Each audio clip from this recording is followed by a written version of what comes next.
complex mortgage world, finding the right direction can be challenging. That's where Lighthouse Advisors comes in. With over 25 years of experience, we provide fractional leadership and executive oversight, guiding companies through transitions, growth, and innovation. From IMBs to brokers to credit unions to tech firms, our team of seasoned professionals is here to shine a light on solutions, ensuring your business thrives in every environment. At Lighthouse Advisors, we don't just guide, we empower. Together, let's create a ripple of success across the industry. Email us today at laura@lighthouseadvisors.com. Welcome back to another episode of Illuminating Solutions, the podcast where we shine a light on the challenges and opportunities facing the mortgage industry today. And we offer real solutions to help you grow and thrive. I'm your host, Laura Brandeo, CEO of Lighthouse Advisors. So if you're ready to shine a light on what's holding you back and discover new ways to move forward, you've come to the right place. Today, we are joined by the incredible Ski Swiatkowski, and he is one of our fractional executives and a leadership and performance expert at Lighthouse Advisors. He's going to share why we need to learn how to leverage our people, our systems, and/or our resources to create a sustainable and successful business. Ski, thank you so much for joining us, and we're going to dive right in. Thank you, Laura. Well, we're happy to have you here with us. So, with a strong background in performance improvement, we'd love to know, what are some of the key habits or strategies that you've seen consistently drive success for loan officers and sales teams? Great question, Laura. In fact, you're touching on a webinar that I did just this week on what were some of the top, I call them secrets, but they're not secrets, but the top habits of the top producers. There's number one habits, top 14 of the top producers in the mortgage industry.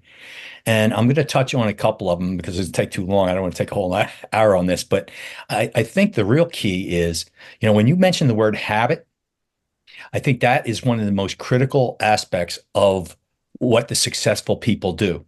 They form habits. I'll make a suggestion. There is a great little read called The Common Denominator of Success. It was written in like 1939 by an insurance executive. And I'll give you the Reader's Digest version of The Common Denominator of Success.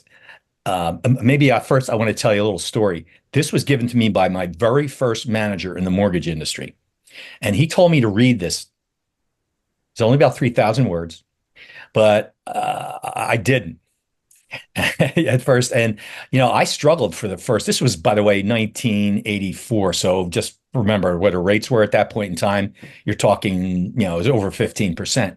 And that little booklet there that he asked me to read, I didn't. And I was struggling. So he called me in one day and we had breakfast and he said, "Did you read that booklet?" I said, "Be honest with you, Neil, no, I've been, trying to do everything I've been trying to learn to get myself moving." He says, "Read that, then read it again and read it again. And then after you're done, read it again." And I did read it. And the message was that the successful people do form the habit of doing the things that what he called the failures don't do.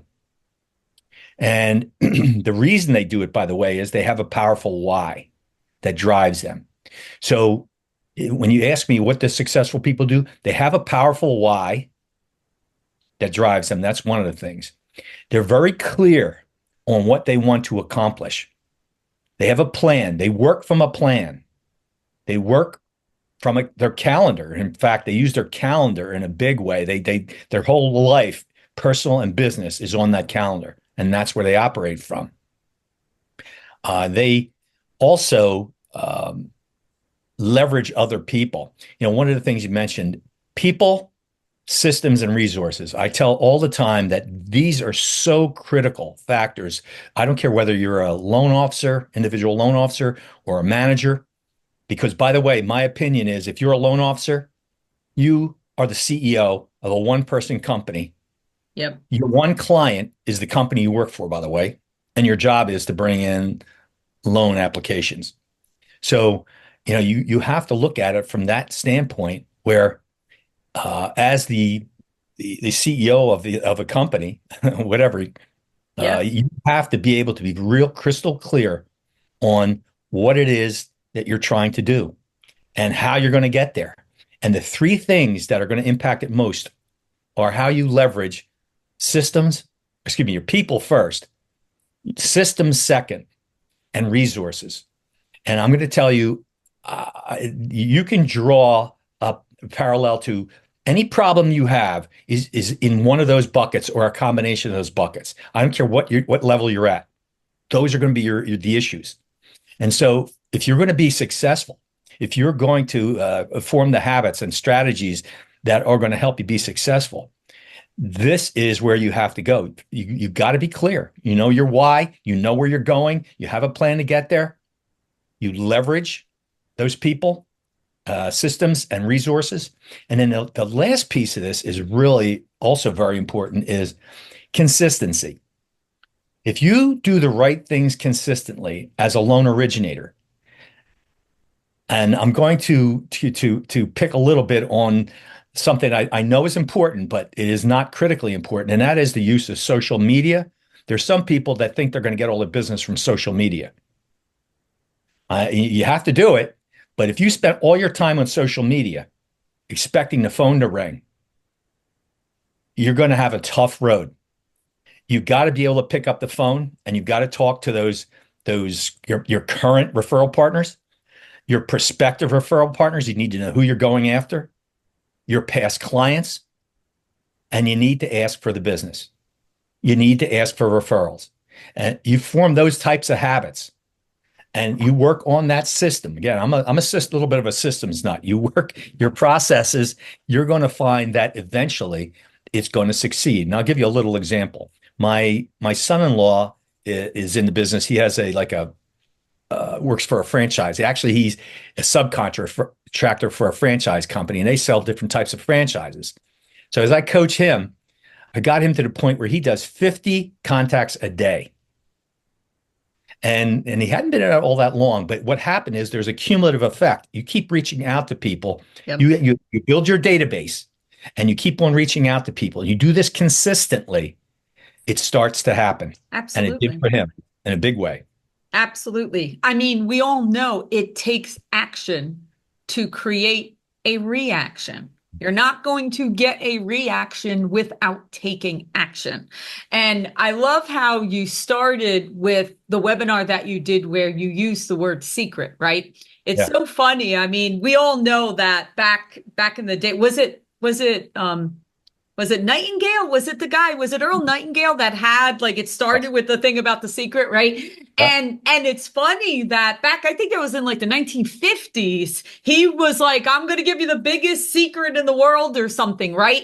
It was exactly what you just said. It wasn't a secret, right? The guy in 1939 wrote it, and then in 1950 they wrote it, and then another thing came out with Tony Robbins in the 80s, and it's just going to keep going on and on and on. Bottom line, if you consistently have good habits and you do the things that other people give up on, you are going to outlast and outperform those people. It really is not a secret. It really is just most people, what's that saying about how they give up right before they're about to be successful? Right. And when you were speaking about having your contacts and your resources and all of that, one of my favorite shows at the time when it was on, I don't think they've had a new episode of it, is Undercover Billionaire. And have you watched that? All right. I love that show because you take someone that has been very successful and they throw them into a situation with $100 or something. And they say, you're not allowed to call your contacts and you're not allowed to use your resources, right? You are dumped in here where you got to figure it out. And it's amazing that because of the way they think and the how they've set up their systems and they know how to put people together and be able to pull up resources and how to think of how to get through those troubles, they always are successful. And Mhm. if you get this foundation, these foundational things will make it so regardless of what market we're in, regardless of what year we're in the future, it will always be applicable. And for everyone listening here, that is what Ski does. Ski comes into organizations. He works with your sales teams. He works with your executives team. He drives this home to be able to set these habits in motion, holding accountability, making sure that action is happening, and you will be blown away by those results. So, Ski, I want to now go from the sales side into Right. a little bit of the leadership side. So, as someone that has led and managed organizations, I'd love to know from the side of leadership, what are some of those biggest habits that or leadership qualities that are necessary where they need to put their focus on in order to increase productivity, increase profit, and ultimately long-term sustainable profitability? Well, Laura, I'm going to sound a little repetitious here, but I think it's one of the critical issues that companies and managers deal with, and that is clarity. And Mm, I'm working on a book right now and a course on management leadership. yes. And there's four major areas that I say that are kind of the framework for becoming a really good manager, good leader. The first one is mindset management. And within that is things like being a um, growth mindset person. You have to be of growth mindset. If you don't manage what's going on in your head first, you're going to start off with a problem. You're going to see other things happening within your career as a leader, as a manager. So you got to take care of your mindset. And another big part of that is emotional intelligence. In fact, I think it's the linchpin to really good leaders. They're able to understand, first of all, they're self-aware. They have great self-awareness. They have great self-management. They have great social awareness. They can see outside themselves and what's going on, and they have great relationship management. You've got to work at this. This isn't automatic. These are things and skills that you can learn. Very important, though, because what you're trying to do is teach what I'm talking about right now is to teach to your people, to teach them to be leaders, to be able to act independently so that you're not babysitting, and that is extremely important. The other thing is I talk to them. I also say, you want to learn a really good quality that's going to serve you well. Talked about leverage. Again, I sound like I'm repeating myself, but if I don't care what level company you're in, you've got to learn to leverage people. You got to hire right. I'm going to tell you right there. If you don't hire right, you're already setting yourself for problems. If all you're doing is filling a slot, that may come back to haunt you unless you got lucky. If you got to hire right, you've got to support the people to be able to develop as their own leaders, their self-leadership, right?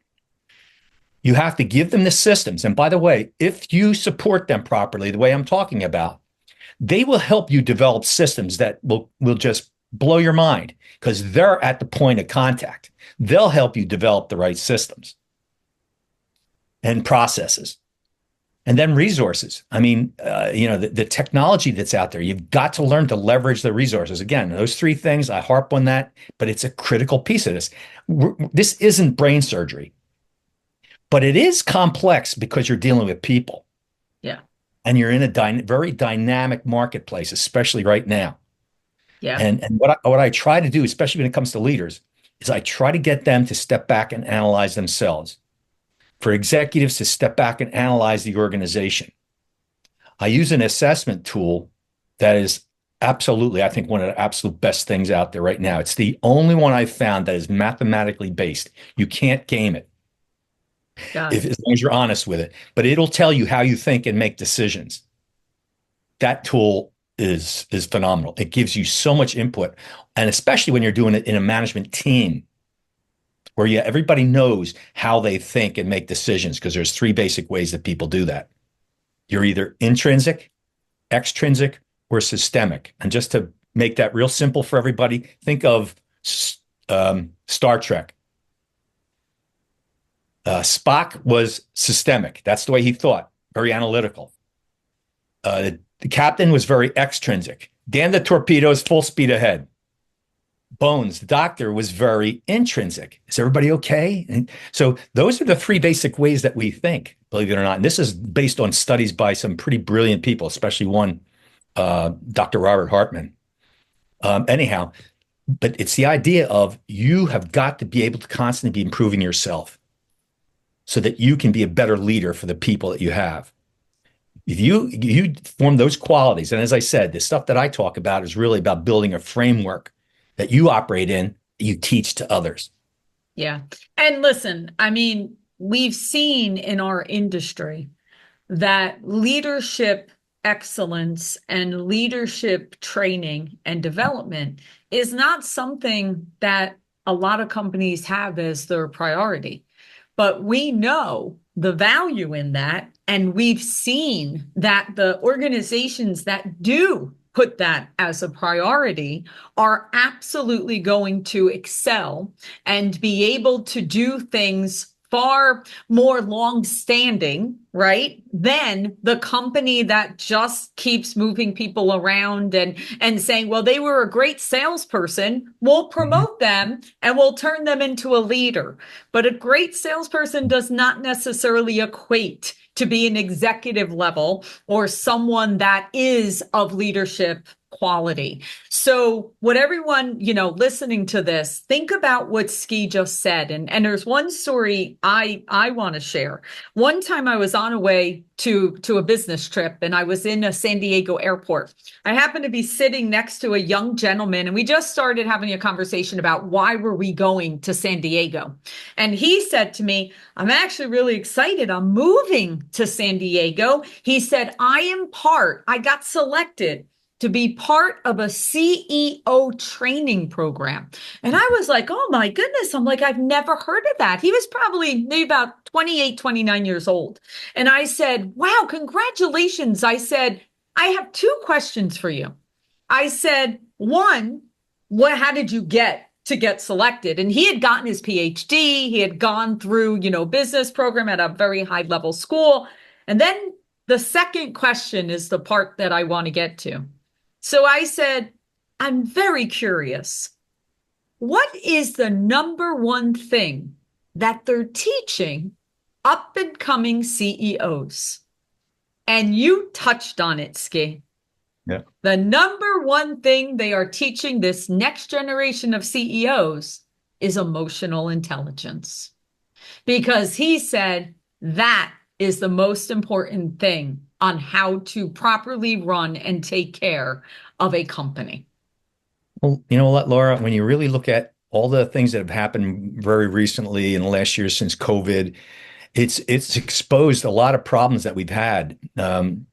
Gallup has been doing a survey on people, their engagement at work. Yeah. It's pathetic. I mean, you're talking about somewhere in around 62%. So 13% are actively disengaged. Yeah. Another like 52% are, you might say, somewhere in the middle. They're not completely engaged at work. 1 out of 3 people are engaged in their job, and you know whose fault that is? The managers, the leaders. Exactly. The people who lead and manage these people.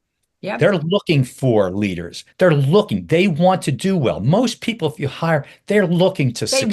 They want to belong. They want to be part of something bigger. They want to wear the jersey of whatever that company is, and they want to be proud, and they want to tell everyone, and they want to represent.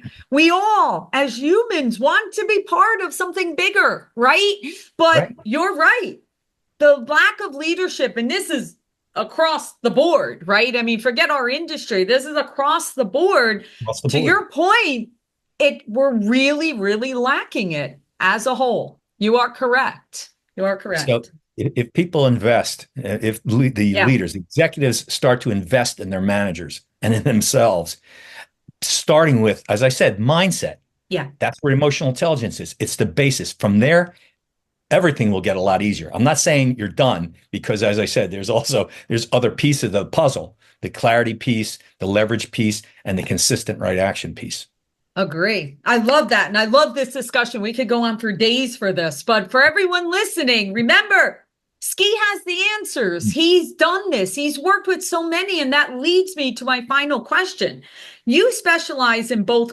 Oh, I'm sorry. You've actually have had the opportunity of mentoring thousands of salespeople and managers and operational personnel.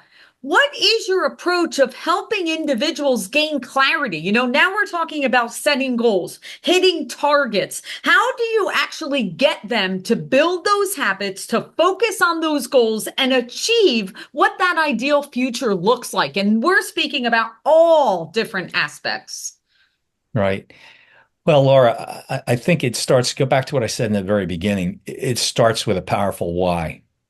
If you want to achieve something, and I'm doing a little bit of research and study right now on self-discipline and motivation, and largely again for the book and the course. You really have got to be able to start with a clarity standpoint. Where are you in your head? Where do you want to go? What do you want? What drives you? Are you, give you an example, are you somebody who's heading into retirement and you're scared because you don't have enough money put aside, as so many people? If you look at the statistics, it's pretty sad in the United States. Or maybe you're a single mom, and you got a couple kids and you're trying to keep all the balls in the air. They're they're your why. Mm-hmm. You could figure out what it is. It may not be, I may just want to be, I'm just so competitive. I want to be number one for my company. I want to be number one in my branch. What is your why? What is it that drives you? When I first got into the mortgage business, let me see, I had just gone from a salaried sales position and bonus with a company car to total commission, had to get my own car. I told you where the rates were, so that made it very interesting. I had a very powerful why, and I got it, by the way, when I read that little common denominator success. And anybody that wants a copy of that, I'd be willing to send that to them. I'll give you my email at the end here. But the idea is, if you've got a powerful why, that makes you a little bit more sharp, and you figure out, now I got to get really clear on what it is I want and how do I get there. So I put people through a strategic planning process that helps gain this clarity. So you get it right down to, I know what I need to be doing today and tomorrow and the next day. I evaluate myself on a regular basis. In fact, every day I tell people, you should be doing, besides using your calendar and letting that rule your life, you need to do a day end review. And you go like, how did I do today? Did I do what I said I was going to do? Am I working my plan, or did I BS myself? Did I go down the rabbit hole and off the wagon? And you got to be able to use that type of tool at the end of the day and then say, okay, what am I going to do tomorrow? So when my feet hit the floor, I know exactly where I'm going tomorrow. I'm not wasting any time. I'm I'm ruthless with the time and where I'm going to spend it. Well, you have to be. You have to be. You have to protect that. Yeah. But it takes practice. I mean, these are habits that you form. And I'm dealing with a couple people right now, and this is what we've been talking about. You've got to find that motivator, and then you got to practice the habits. Is it going to happen right away? No. You're going to fall down. You're going to get up. You're going to fall down and you get up. I coached high school lacrosse for 10 years. And I would tell you right now, one of the most important things I had to teach the kids is you had to be able to pass and catch with both hands. Mm-hmm. Now, most people, that's very hard to do. Try throwing a baseball with the hand you normally use. But they had to learn, and that took time, practice, getting on the wall, bouncing and missing it, go chase the ball over and over again. But you could see what it did for their game. It's the same thing with these little things I'm talking about, to be able to practice them and have a coach that's helping you stay on course. And when you get down, somebody picks you up and says, come on, you can do this. Yep.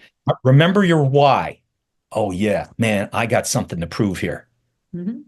So I think, again, that we talked about some of the same things over and over in different ways, but all this is a cohesive picture. There is a framework I really and truly believe if you work the framework, whether you are the executive at the top of the company, whether you're a middle manager or you're one of the loan officers, because as I said, you're the CEO of You Incorporated. You got to think like that. You Agree. got to think and act like that. Hmm. And you need a system. There's my systems again. You need a system to follow of sorts. And you're not locked in. There's obviously you got to be able to flex and pivot, but if you have to do that within some sort of framework that allows you to be successful.